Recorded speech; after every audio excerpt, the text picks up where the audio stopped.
welcome back. If you are new to my channel, this is I would say, fairly eclectic channel.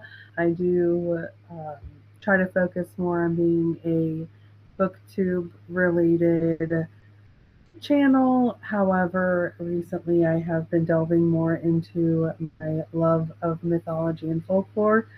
Even more recently, Greek mythology. I have a couple of videos where I focused on Scottish mythology.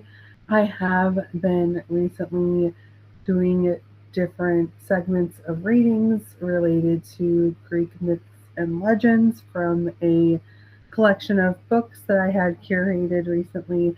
And it occurred to me during one of the videos, specifically the Greek creation myth legend story type of. It was a reading on the myth of Greek creation, and it started talking about the golden race. But when I went back into the different books that I have, it never really clarified what the golden race was, what the different races were, and what they symbolized. So I wanted to do a mini series related to what the different races were according to Greek mythology. So there were 5 races. There was the golden race, which was the first one, then the silver race, the bronze race, the heroic race, and the iron race.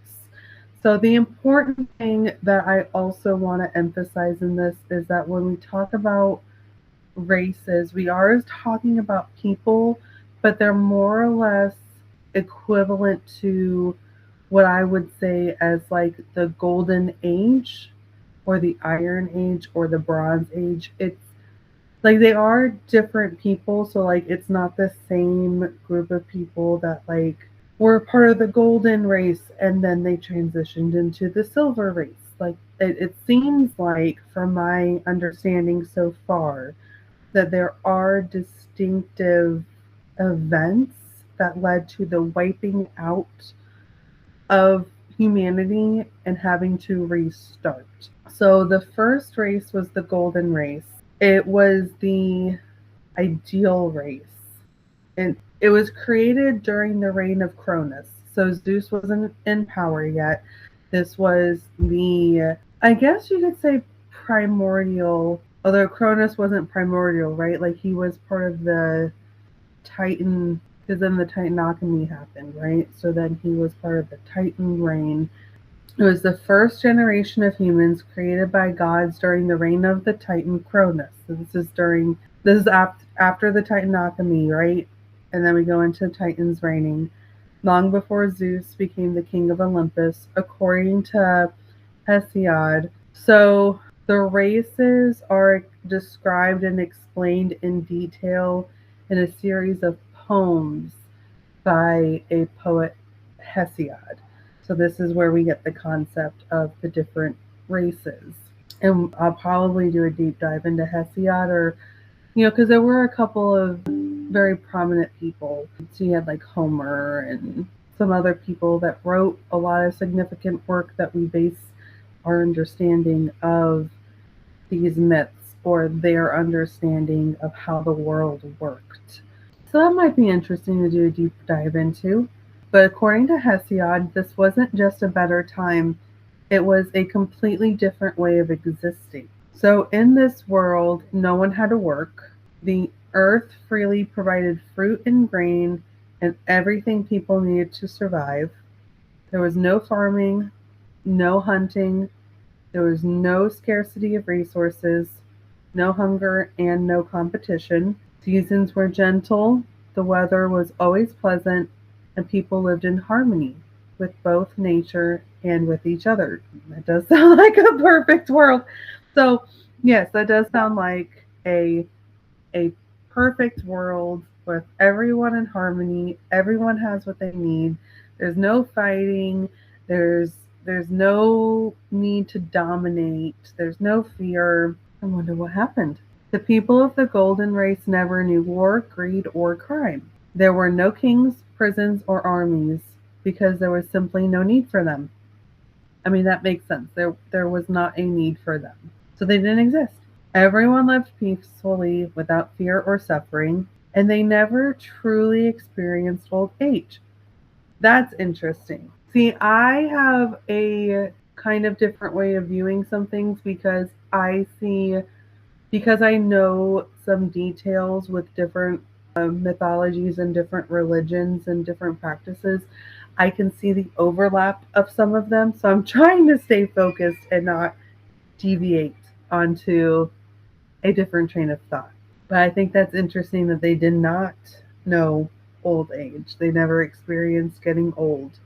They remained youthful throughout their lives and eventually passed away peacefully, almost as if drifting into sleep. Death wasn't something to fear, it was simply a natural conclusion of a life well lived.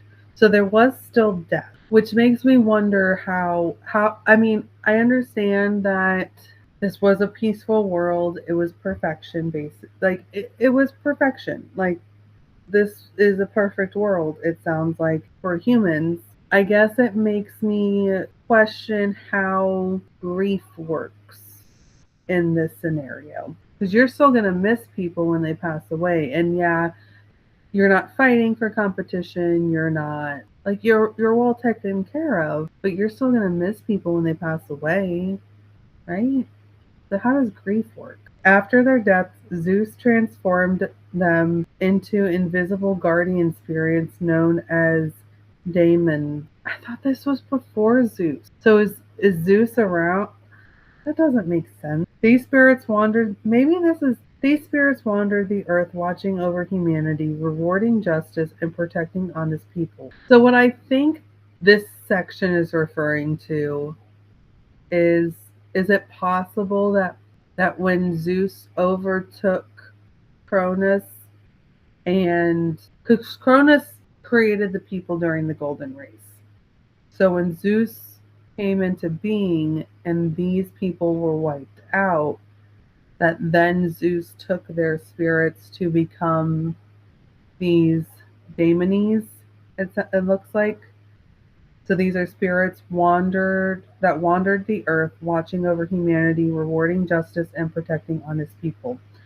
The golden race represents humanity's ideal state before corruption, greed, and conflict enter the world.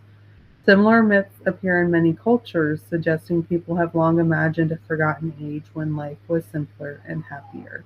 It does remind me of a couple of different, so like Pandora's box, right? That's a different Greek myth. But in Pandora's box, this box contained a lot of the sins of the world.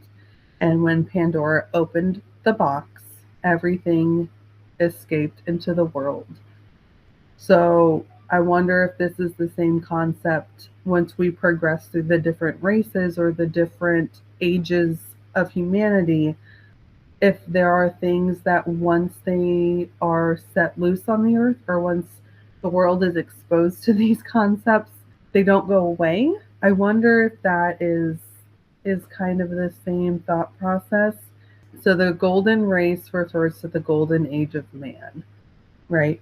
So in the next video, we're going to talk about the silver race. So that comes after there's the golden race with Cronus, and then we'll go into the silver race. So if you are enjoying these, please like and subscribe. I want to keep doing a set of mini series on different topics. So please, please, please subscribe.